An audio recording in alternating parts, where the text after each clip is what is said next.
Euro 2024, lors de sa huitième de finale contre la Slovénie, le Portugal se retrouve en difficulté, n'arrivant pas à faire bouger le score de 0-0, leur assurant la qualification directe pour la suite.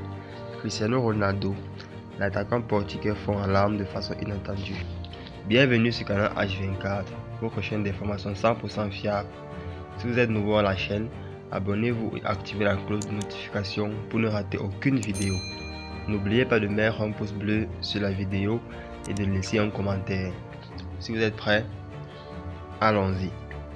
Alors que la rencontre contre la Slovénie bat son plein, Cristiano Ronaldo, le quintuple ballon d'or, avait à cœur de permettre au Portugal de gagner son deuxième trophée continental avec son pays.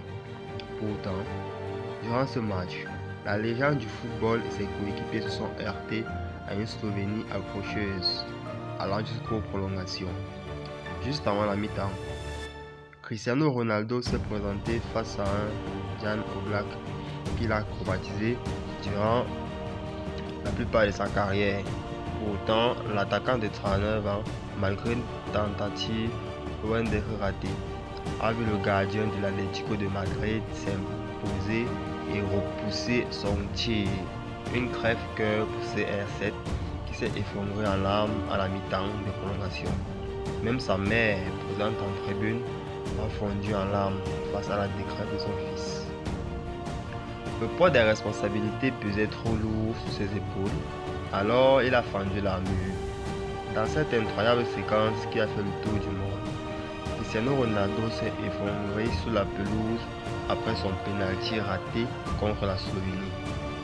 Heureusement, sans conséquence pour le Portugal, Cristiano Ronaldo a sans doute imaginé que cet échec signerait encore la fin prématurée du parcours de la sélection lusitanienne, éliminée par le Maroc en quart de finale lors de la demi-coupe du monde. Une compétition que Cristiano Ronaldo avait d'ailleurs quitté en larmes, déjà peiné de ne pas avoir réussi à hisser son équipe dans le dernier carré. Cette fois-ci, CR7 s'est ressaisi en marquant pendant la séance de tir au but.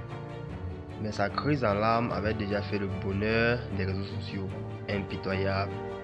De nombreuses réactions n'ont pas tardé, les internautes n'ayant pas hésité longtemps avant de tourner en dérision la réaction larmoyante de la star portugaise, décrit comme un footballeur dépressif qui vivrait sa crise de quarantaine. Parce que certains l'imaginaient parfois embarqué dans une quête perpétuelle de reconnaissance et d'amour depuis le début de sa carrière. Cristiano Ronaldo a même été comparé au protecteur, personnage de l'excellente série The Boys, un psychopathe doté de super pouvoirs qui éprouve un besoin maladif de reconnaissance. On s'en souvient il y a 20 ans, chez lui au Portugal, Cristiano Ronaldo s'était laissé submerger par l'émotion.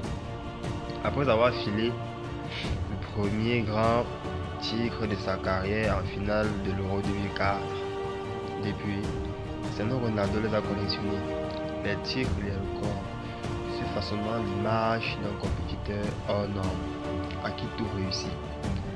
Mais un compétiteur qui demeure aussi sujet au stress induit par cette exigence qu'il s'impose. Une légende capricieuse à qui tout serait permis. Mais Cristiano Ronaldo a cet orgueil des grands champions. La tristesse initiale et la joie finale, c'est ce que donne le football. Des moments inexplicables, c'est ce qui se passe, a-t-il confié après le match. J'aurais pu donner un avantage à la sélection. Il n'est pas pu. Pendant l'année, j'en avais le plus besoin. J'ai raté une seule fois. Et quand j'en avais le plus besoin, Oblak a sauvé. C'est un sentiment de tristesse et de joie à la fois. Mais le plus important, c'est la qualification de l'équipe. L'équipe l'a mérité. Le sélectionneur de la sélection, quant à lui, a estimé que les émotions de Cristiano Ronaldo prouvaient à quel point il était resté concerné par les résultats de la sélection, malgré son palmarès et son illustre carrière. Les émotions sont incroyables pour quelqu'un qui a tant fait. C'est pourquoi je le remercie. Seuls les tireurs de pénalty peuvent manquer un pénalty, a déclaré Roberto Martinez. Je savais qu'il avait être le premier tireur lors de la séance de tir au but et nous montrer le chemin de la victoire. Tout le monde est très fier de notre capitaine et nous donne à tous une leçon, celle d'être très exigeant, de ne jamais abandonner. Soulagé par la qualification, Cristiano Ronaldo n'a toujours pas marqué dans cette Euro 2024. Il tentera de marquer son premier but contre la France en quart de finale pour devenir le buteur le plus âgé de la compétition à 39 ans. Merci d'être resté jusqu'à la fin de la vidéo. N'oubliez pas de vous abonner à la chaîne pour ne rien rater. Sur ce, à la prochaine.